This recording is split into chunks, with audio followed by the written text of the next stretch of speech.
존경하고 사랑하는 우리 구독자 여러분 반갑습니다. 여러분의 천만 라디오 천혜자입니다.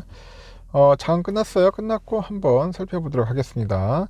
현재 코스피가 2328.6일로 마감을 했고 0.47% 정도 상승을 했습니다. 코스닥은 1.65% 올랐죠. 763.18 아주 좋은 모습을 보였는데 코스피가 좀 약간 아쉬웠어요. 보니까 오늘 기관만 샀어요. 기관만 3,567억 매수를 했고 개인과 외국인은 팔았습니다. 개인과 외국인들은 팔았다. 시가총액 상위 종목 쭉 보니까 하이닉스가 좀 올랐네요. 0.75% 정도. 현대차 2.5%, 네이버도 한 1.7, LG화학 0.58, 기아가 한 1.4% 정도 상승을 했고 카카오 2.28, 셀트리온 1.3% 정도 올랐네요. 떨어진 종목은 뭐가 있나 봤더니 삼성전자, 백원전자 빠졌네요. 벌써 LG엔솔 0.2% 빠지고 삼바가 0.2%, 우선주 0.57% 빠졌습니다. 삼성물산이 0.87% 빠졌고 그리고 코스닥은 763.18, 한 1.65% 정도 올랐다 했죠. 개인과 외국인들이 팔았는데 오늘 기관만 샀습니다. 735 기관만 샀고요. 그래도 상위 종목 보니까 시젠만 빠졌네요. 3.05% 빠지고 나머지는 거의 다 올랐습니다.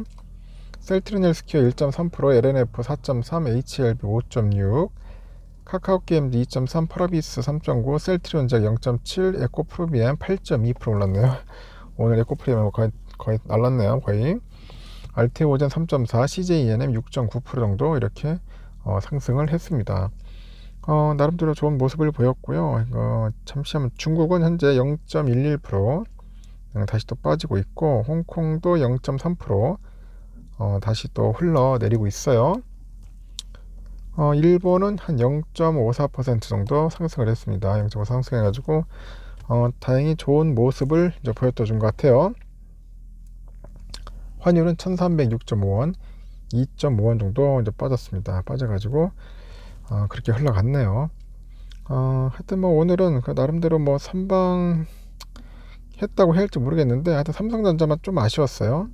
이런 날 좀 올라주었는데 이상하게 코스피 찔끔 오른 상황에서 또 빠진다는 게 웃겨요. 삼성전자도 뭐 잘 오를 듯 하더니 결국은 이제 미끄러지는 그런 모습이 상당히 좀 안 좋았습니다. 결국 그래서 이제 58,000원으로 이제 마무리 진 거죠.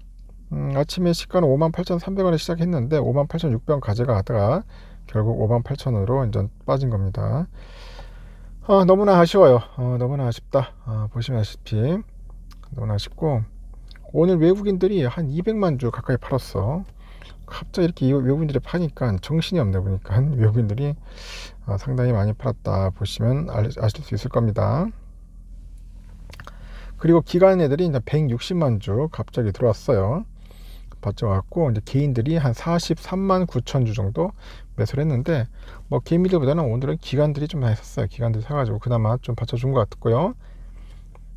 그리고 모건 서울 애들이 한 26만 주 정도 이제 매수를 했고 CL이 9만 4천 정도 매수를 했어요. 반면에 UBS 120만 주 많이 팔았다. 123만 주나 팔고 JP모건 80만, 모건 서울 51만, 메릴린치 20만, CL이 2만 8천 해가지고 매도를 했습니다. 그래서 오늘 매수와 매도 약간 좀 언밸런스 하죠. 공매도는 오늘 한 8만 4천 정도 나왔네요. 공매도도 뭐 그렇게 썩 많지는 않은 것 같습니다. 공매도. 우선주는 어떠냐? 여러분들 우선주도 아시다시피 좋은 흐름을 잘 보이다가 결국은 뭐 이제 쭉쭉 미끄러지게 하더라고요. 아침에 쭉 내려가기 시작해요. 계속. 그래서 52,500원까지 가긴 갔는데 52,600원에서 이제 마무리를 잤습니다. 52,600원. 외국인 애들이 한 24만 9천 주 24만 9천 정도 매도를 했고 기관이 19,000 매도를 했고요. 그리고 개미들이 한 26만 주나 이제 샀어요. 역시 개인들이 샀다. 외국인들이 파니까 힘을 못 쓰네. 보니까 힘을 못 써요. 외국인들이 사줘야지만이 힘을 쓸 수 있는데 그렇지 못한 게 너무나 아쉽습니다. 오늘 보니까 맥쿼리들이 찔끔 사고 3,700주, 오늘 CL이 12만 주, CT 11만 5천, 모건 8만 9천, 그리고 ESG 7,300 하여튼 CLCT, 모건 애들이 집중적으로 팔다 보니까 삼성이 힘이 없었다는 겁니다. 결국 삼성전자 이렇게 하향을 했어요. 좀 아쉽죠. 오늘 보면은 그 선제적으로 또 기준금리를 오늘 0.5%포인트 이제 인상을 했어요. 기준금리 한국. 그러다 보니까 물가 흐름이 이제 전망 경로를 크게 벗어나지 약간 않으면서 당분간은 0.25%포인트씩 점진적으로 인상하는 것이 바람직으로 낫다, 그런 식으로 얘기를 하는 것 같아요. 이거 보니까 그 한국은행 총재인데, 총재가 금융통화위원회 그 통화정책 방향 회의에 참석을 해요. 그래가지고 빅스텝을 결정한 뒤에 그 기자 간담회에서 이렇게 향후 금리 인상 폭을 공개적으로 이제 밝힙니다. 과거에 하는 총재들이 이제 일방적으로 향후 통화정책 방향에 대해서 당분간 통화 완화 정도를 이제 적절히 조정해서 나갈 것이라 하는데, 현재의 완화적인 통화정책을 향후 적절한 시점부터 질서 있게 정상화해 나가겠다 등 그래 다소 모호한 표현으로 이제 시장의 메시지를 전달한 것과 비교해 가지고 전혀 다른 방식의 이제 소통을 보여준 거죠.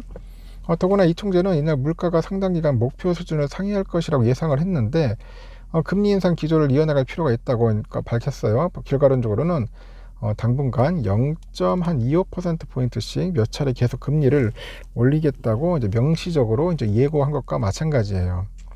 앞서 지난 5월에 금통위 직후에도 이 총재는 그 언론과의 질의응답에서도 의결문의 당분간이라는 단어에 대해서 당분간을 수개월로 해석하는 것은 제 의도와 부합한다, 그렇게 친절하게 설명도 해줘요. 이에 대해서 금투업계도 관계자도 총재가 더욱 명확한 그 포워드 가이던스 방식을 적극적으로 시도하는 것 같다고 합니다. 그 포워드 가이던스는 그 중앙은행이 시장의 통화정책 예측 가능성을 키우기 위해서 미래 통화정책 방향을 비교적으로 약간 구체적으로 예고하는 것을 의미합니다. 2008년 금융위기 이후에 미국 등이 도입을 한 거예요. 예를 들어서 연방준비제도가 지난 5월에 0.75포인트 인상을 적극적으로 고려하지 않는다고 말했다가 이를 뒤집었죠. 그래서 6월에 자이언트 스텝에 나서서 포워드 가이던스의 신뢰도를 약간 떨어뜨렸다는 그런 비난을 이제 받기도 해요. 이런 한은의 포워드 가이던스 변화는 이 총재의 솔직하고 직설적인 화법과도 이제 관련이 있고요. 지난 4월 그 인사청문회 준비 사무실로 처음 출근할 당시에 하반기 그 물가 전망에 대한 질문에 그는 뭐라고 하냐, 경제 외적인 변수가 워낙 많아가지고 하반기 물가가 어떻게 될지는 정말 모르겠다면서 이럴 때는 모르는 것은 모른다고 하는 것이 한은의 임무다, 그렇게 언급을 해요. 이를 두고 한은 내부에서도 이 총재의 소통은 철저하게 경제 지표를 근거로 삼는 약간 데이터 디펜던트 방식이라 하죠. 지표가 명확해지면은 분명한 시간을 통해서 정책 방향을 제시하는 스타일이다, 그런 평가를 하는 것 같습니다. 하여튼 금리 인상은 이렇게 했어요. 하여튼 우리 아쉽지만 삼성전자는 좀 빠졌습니다. 백원전자 어쩔 수 없어요. 그래도 잘 선방했다고 생각합니다. 많이 빠질 줄 알았는데 그래도 안 빠졌으니까 다행입니다. 하여튼 여러분 수고하셨고요. 나중에 오후에 또 뵙도록 하겠습니다.